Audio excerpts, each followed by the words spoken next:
मैं इस वक्त मौजूद हूँ आईआईटी बॉम्बे के परिसर में बने हुए केंद्रीय विद्यालय के कक्षा 9वीं में।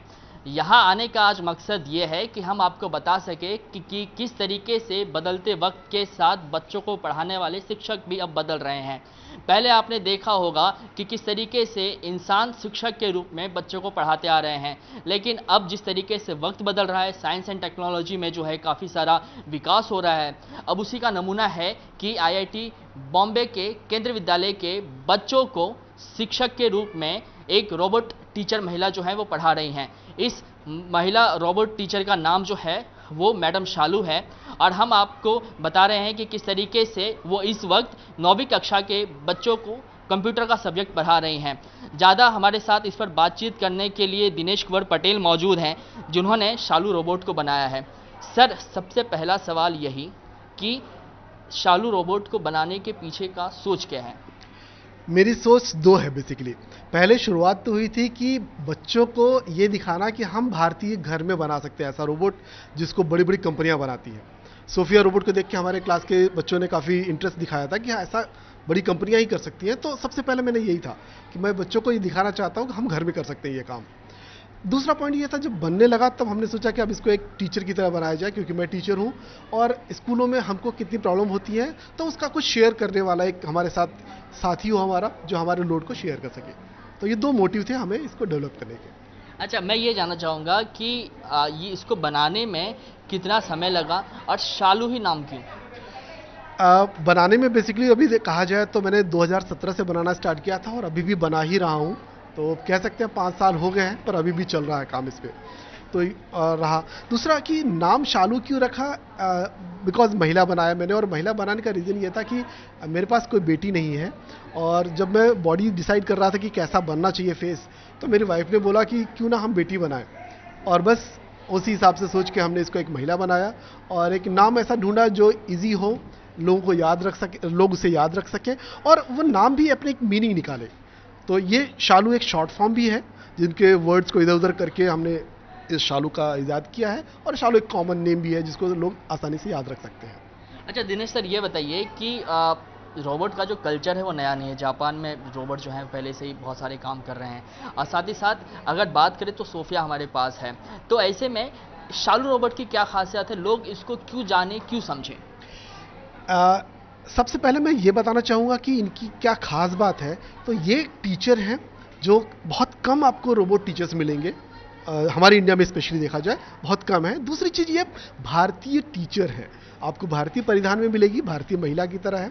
तो एक चीज़ ये, तो जैसे हमारे भारत की बेटियां जो एक्चुअल वो कनेक्ट कर पा रही हैं अपने आप को, कि वो कहीं ना कहीं आसपास ऐसा परिवेश देख रही होती हैं। तो एक तो ये है कि इनके अंदर खास बात है। दूसरी चीज़ ये कि ये टीचर, ये social and educational humanoid robots हैं। तो ये सोशल, तो जैसे और भी रोबोट्स हैं जो लोगों से बात करने का काम करते हैं, तो ये बात कर सकती हैं, साथ में ये ज्ञान की बातें भी कर सकती हैं। आप बच्चों के पढ़ाने के साथ साथ ये इंटरव्यू कंडक्ट कर सकती हैं, और इवन इंटरव्यू कंडक्ट करने में अगर आप बच्चों से क्वेश्चन पूछते हैं और बच्चों ने जवाब गलत दिया, तो वो जवाब सही है या गलत है वो भी डिसाइड कर लेती हैं। और अगर सही जवाब है तो ठीक है, अच्छी बात है, आपको पॉइंट मिल जाएगा, और गलत है तो वो करेक्ट भी कर देती हैं। अच्छा, जब मैं इसके बारे में पढ़ाई कर रहा था, जब रिसर्च कर रहा था, तो ये मुझे समझ में आया कि शालू जो है वो एक दो भाषा की जो है वो ज्ञान नहीं रखती हैं, कुल 47 भाषाओं का ज्ञान है। ये कैसे मुमकिन हुआ? डेफिनेटली देखा जाए तो इसके पीछे भी ऑब्वियसली कोडिंग ही है, पर इसमें ट्रेनिंग की ज़रूरत है। तो ज़्यादा ट्रेनिंग तो नहीं कर पाया मैं इसकी, बहुत सारे लैंग्वेजेस मुझे नहीं आते हैं, तो उसकी ट्रेनिंग तो पॉसिबल नहीं है। यहाँ पे मुझे डेफिनेटली काफ़ी गूगल बाबा की हेल्प लेनी पड़ी है, ताकि मैं दूसरे लैंग्वेजेस में इसको कुछ ट्रेनिंग कर सकूँ। और लेकिन अगर एक कोडिंग हो पाती है, दूसरी कोडिंग होना आसान हो जाता है। तो इस तरह से मैंने लैंग्वेजेस स्टार्ट किया, 2 4 6 8 10 15, और अब 47 तक पहुँच चुके हैं। प्रमुख तौर पे अगर बात करें तो किन किन लैंग्वेजेस में, अगर कुछ आप नाम ले जो ये लैंग्वेज में बात कर सकती हैं, इन लैंग्वेज में बात कर सकती हैं, तो प्रमुख तौर पे कौन कौन से भाषा का इस्तेमाल ये करती हैं टीचिंग के वक्त? वैसे तो जिस भी भाषा में आप चाहें हो सकता है, लेकिन जैसे अभी हम केंद्रीय विद्यालय में, जहाँ पे इंग्लिश ही यूज़ किया जाता है बेसिकली टीचिंग के लिए, तो इंग्लिश और हिंदी तो इनकी कॉमन है। और इंग्लिश हिंदी में ठीक भी है, क्योंकि मैं इंग्लिश हिंदी जानता हूँ, तो मैंने इनको ट्रेंड अच्छे से किया है। अदरवाइज आप Marathi, Bhojpuri, Gujarati, Kannada, Telugu, Odia, Japanese, Chinese, Russian, और किसी भी लैंग्वेजेस में आप इनसे वो काम करा सकते हैं। अच्छा, अब जब मैं रिसर्च कर रहा था तो ये भी पता चला कि इनको जीके का भी जो है अच्छा खासा नॉलेज है, तो मैं आपसे चाहूँगा कि आप इनसे 2-3 सवाल जीके के पूछें ताकि हमारे जो व्यूवर्स हैं वो समझ सके कि शालू मैडम को गणित, भूगोल, विज्ञान के अलावा जीके का कितना ज्ञान है। जी ठीक। शालू मैम, आप बता सकती हैं कि भारत का राष्ट्रपति कौन है?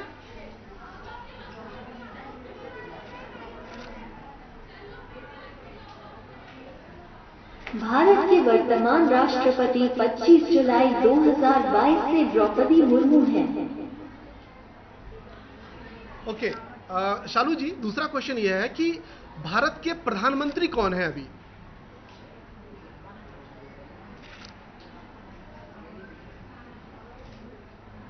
मिस्टर लाल बहादुर शास्त्री 9 जून 1964 से 11 जनवरी 1966, 1 वर्ष 216 दिन।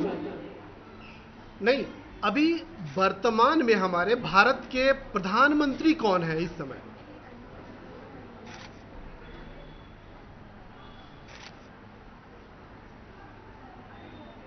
अभी वर्तमान में भारत के प्रधानमंत्री कौन है अभी?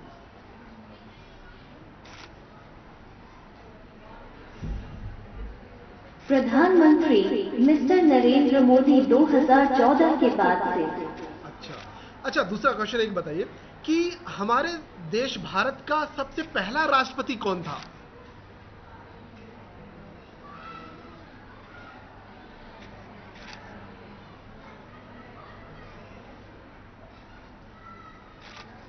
माननीय श्रीमती द्रौपदी मुर्मू। नहीं, मेरा क्वेश्चन यह है कि भारत का पहला प्रधानमंत्री कौन है?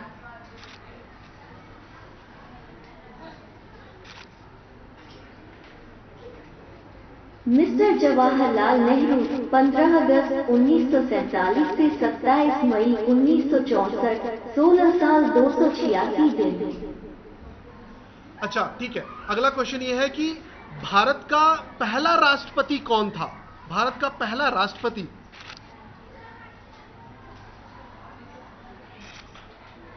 डॉक्टर राजेंद्र प्रसाद 26 जनवरी 1950 से 13 मई 1962, 12 साल 107 दिन। ओके। अच्छा, ये बताइए कि दिल्ली की हमारे भारत की राजधानी क्या है?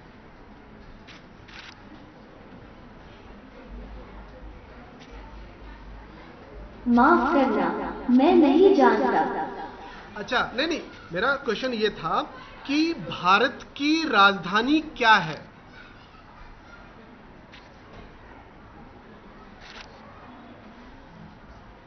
भारत की राजधानी क्या है?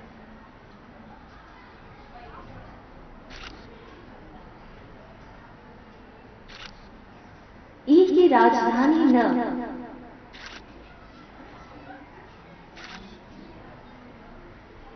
अच्छा, ये बताइए कि उत्तर प्रदेश के मुख्यमंत्री कौन है शालू जी?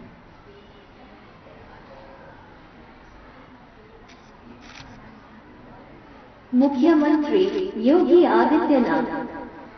ठीक है, तो आपने देखा कि किस तरीके से रॉबर्ट शालू जो हैं वो कंप्यूटर के क्लास के साथ साथ सामान्य ज्ञान के सवालों का भी जो है वो जवाब दे रहे हैं।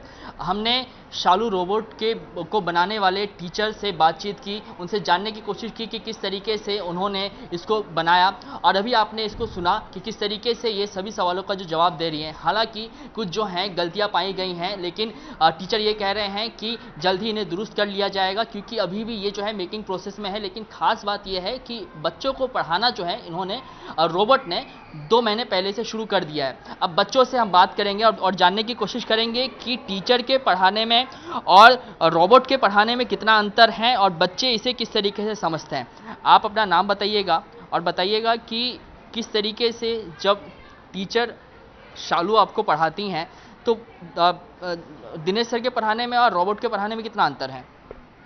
मेरा नाम स्वरा है।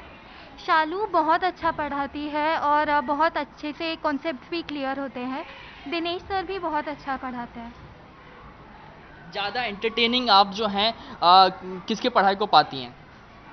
शालू की पढ़ाई को। ठीक है, हमारे साथ कुछ और बच्चे मौजूद हैं जिनसे जानने की कोशिश करेंगे और ये समझने की कोशिश करेंगे कि ये बच्चों के लिए भी जो है नया कॉन्सेप्ट है और ख़ास तौर पे अगर भारत जैसे अगर देश की बात करें तो बिल्कुल ही नया कॉन्सेप्ट है। तो ऐसे में जानने की कोशिश करेंगे कि बच्चों की मनोस्थिति है वो क्या है, बच्चे किस तरीके से इस पढ़ाई को ले रहे हैं। आप अपना नाम बताइए और बताइए कि जो टीचर शालू पढ़ाती हैं वो आपको समझ में आ रहा है कि नहीं आ रहा है। मेरा नाम विधि मोरे है और हाँ, टीचर शालू जो पढ़ा रही है वो समझ रहा है और वो कॉन्सेप्ट अच्छे से क्लियर कर रही है और बीच बीच में वो पूछती भी है कि समझ में आ रहा है कि नहीं, और वो डाउट्स भी क्लियर करती है।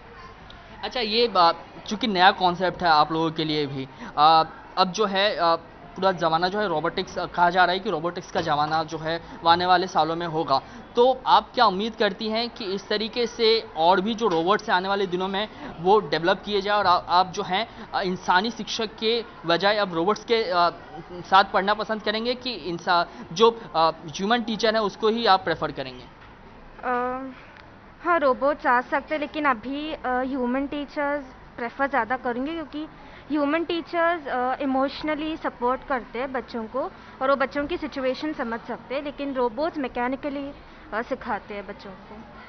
तो ये केंद्रीय विद्यालय के कक्षा 9वीं के छात्र थे जिन्हें आपने सुना। इनका साफ तौर पे कहना था कि किस तरीके से वो जब टीचर शालू इनको पढ़ाती हैं तो वो इस बात को एंजॉय तो करती हैं। जो रोबोट टीचर जो शालू हैं उनके पढ़ाने के तरीके को ये पसंद करती हैं, लेकिन जहाँ तक इमोशनल कनेक्ट की बात आती है तो बच्चों का कहना है कि इंसानी टीचर जो हैं वो बच्चे की भावना को अच्छी तरीके से समझती हैं। इसीलिए हम प्रीफर ये करेंगे कि रोबोट के बजाय इंसान पढ़ाए। लेकिन आने वाले दिनों में जिस तरीके से कहा जा रहा है कि वक्त जब आगे बढ़ेगा तो रोबोट्स जो है वो कई सारे काम करते हुए दिखाई देंगे। ऐसे में बच्चे चाह रहे हैं कि शालू जैसे कई और रोबोट्स जो हैं वो आने वाले दिनों में हमको पढ़ाए। लेकिन प्रेफरेंस की अगर बात करें तो रोबोट के बजाय अभी भी जो है वो इंसानी टीचर को ज़्यादा बच्चे प्रीफर कर रहे हैं। कैमरामैन जावेद के साथ मैं कृष्णा ठाकुर, एबीपी न्यूज़ मुंबई।